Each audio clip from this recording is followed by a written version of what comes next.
Selamat datang. Perkenalkan, nama saya Theophilus Christian Kuntolukito. Di sini saya akan mempresentasikan hasil dari rancangan Sistem Informasi Manajemen Tugas Karyawan PT Rajaya Putra Makmur. Di sini yang pertama saya merancang elesitas tahap 1 dengan wawancara terhadap user dan mengambil beberapa list kebutuhan user. Yang pertama adalah user dapat login, lalu dua, user dapat input tugas dan deskripsi, lalu yang ketiga, user dapat input waktu pengerjaan tugas, lalu user dapat input user sendiri untuk siapa yang mengerjakan tugas tersebut, lalu ada inputan status, new, open, on progress, on test, finish, pending. Lalu user dapat mengganti user pengerja tugas, atau lalu user dapat membuat project baru, lalu user dapat merubah info project, lalu merubah timeline ataupun update timeline, lalu menambah timeline, ataupun dia bisa memberikan komentar kepada tugas yang sedang berjalan atau lampiran pada tugas yang sedang berjalan. Non-fungsionalitasnya adalah yang pertama, aplikasi dapat responsif di platform mobile, tablet, ataupun desktop. Yang kedua adalah memakai aplikasi ini memiliki tema dan layout yang sama dengan semua aplikasi yang sudah ada di perusahaan tersebut atau di PT Rajaya Putra Makmur. Lalu yang ketiga, aplikasi dapat dibuka menggunakan browser apapun. Lalu elesitas tahap kedua di sini ditambahkan dengan klasifikasi MDI atau Mandatory, Desirable, dan Essential. Di sini user dapat login ke dalam sistem, saya masukkan ke dalam mandatory karena memang dibutuhkan hingga ke requirement yang nomor 10, yaitu timeline project baru. Lalu untuk komentar dan lampiran saya masukkan ke desirable atau semisal ada, ya user sangat senang. Lalu di sini untuk analisa yang fungsionalnya, non-fungsionalnya ini aplikasi dapat responsif ini desirable karena tentu saja user jika diberi aplikasi yang responsif akan sangat senang. Lalu aplikasi memiliki tema dan layout yang sama dengan aplikasi lain, ini saya masukkan ke inessential karena dia tidak terlalu dibutuhkan oleh user, namun nice to have saja, seperti itu. Lalu aplikasi dapat dibuka menggunakan browser apapun, ini juga inessential atau tidak terlalu diperlukan. Lalu tahap ketiga di sini diklasifikasikan lagi elesitasnya, dibagi menjadi teknikal, operasional, dan ekonomikal. Lalu di dalamnya diklasifikasikan tingkat pengerjaannya high, middle, atau low. Yang bisa dilihat dari tabel tersebut bahwa di sini untuk mandatory task tadi yang sudah saya sebutkan di elesitas tahap kedua, rata-rata task kebutuhan tersebut masuk ke mandatory yang high.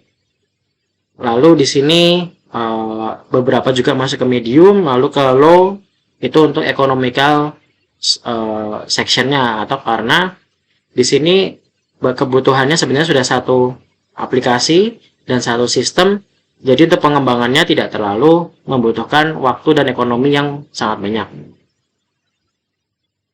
Yang keempat, otomatis final elesitas sama seperti isian elesitas yang pertama. Di sini tidak banyak yang berubah dan tidak ada yang berubah sama sekali karena memang semuanya sudah esensial atau sudah sangat-sangat dibutuhkan oleh user. Lalu di sini saya akan menjelaskan tentang use case diagram. Di sini aktornya hanya user karena memang aktornya cuman si user itu sendiri. Dia bisa mengasing tipe user itu sendiri walaupun dia mengasing akun user yang lain, namun dia masih dalam tipe user yang sama, yaitu user itu sendiri. Di sini case-nya adalah pembuatan project, pembuatan tugas, asing user ke tugas, lalu asing timeline project, lalu asing status tugas, input komentar tugas, input lampiran tugas, dan update info project dan update info tugas. Di sini spesifikasi use case akan saya jelaskan secara singkat. Untuk pembuatan project sangat mudah di sini, yaitu aktornya cuma user. Triggernya adalah ketika user mengklik tombol new project, lalu dia harus sudah login di dalam aplikasi. Lalu post condition adalah project yang baru ini berhasil dibuat.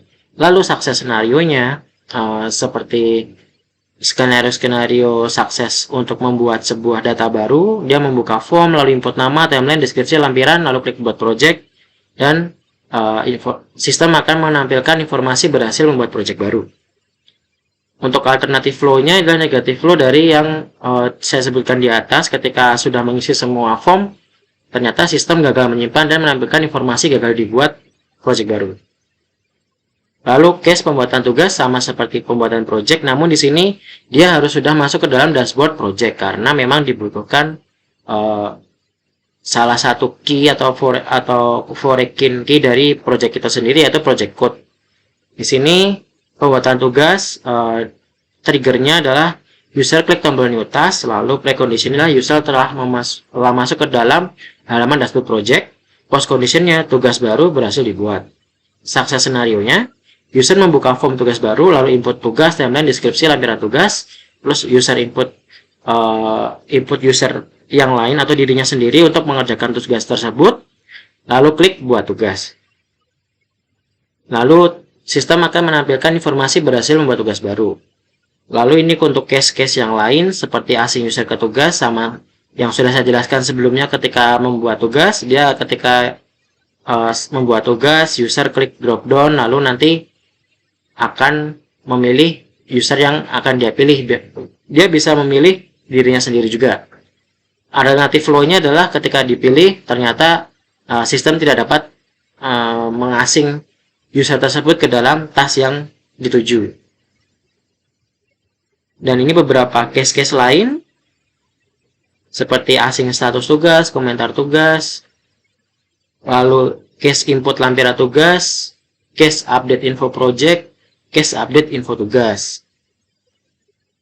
Nah, di sini saya akan menjelaskan selanjutnya, yaitu adalah activity diagram. Seperti yang bisa dilihat di sini ada dua activity diagram. Yang pertama adalah untuk membuat project baru, user ini start dengan create new project, lalu input project code. Akan dicek oleh sistem apakah project code sudah ada. Jika sudah, maka dia harus input project code baru. Jika tidak, dia akan menginput project timeline dan attachment, lalu isian yang lain, lalu submitting, dan sistem akan menyimpan dan mengembalikan success notification. Dan yang kedua adalah buat tugas baru. Halnya sama seperti project tadi. Ketika dia sudah masuk ke dashboard project, klik new task, lalu open new task form. Nah, di sini dia akan menginput task code. Ketika task code sudah ada, dia diharuskan sistem untuk menginput task code baru. Jika belum ada, maka dia akan lanjut untuk asing user, asing timeline, submitting, lalu send notification, success, submit task, dan receive notification untuk user. Di sini sequence diagram ada dua, yaitu sequence diagram project dan sequence diagram untuk tugas. Untuk sequence diagramnya bisa dilihat di sini. Aktornya ada satu saja karena memang user, lalu ada create task form dan create task project untuk project, task form untuk task. Lalu ada workflow di belakangnya, lalu di belakangnya lagi ada project atau task. Ini untuk tempat ini ya, untuk sequence ketika dia menyimpan project dan mengambil project atau code project, cek code project, dan cek task code ataupun menyimpan task. Lalu ini adalah class diagram, ada beberapa class. Di sini ada user, task, project, dan project details. Di sini saling berkaitan karena mereka harus saling berkesinambungan untuk membuat sebuah informasi manajemen project. Bisa dilihat bahwa di sini user memiliki atribut name, password, dan update date. Dia bisa login.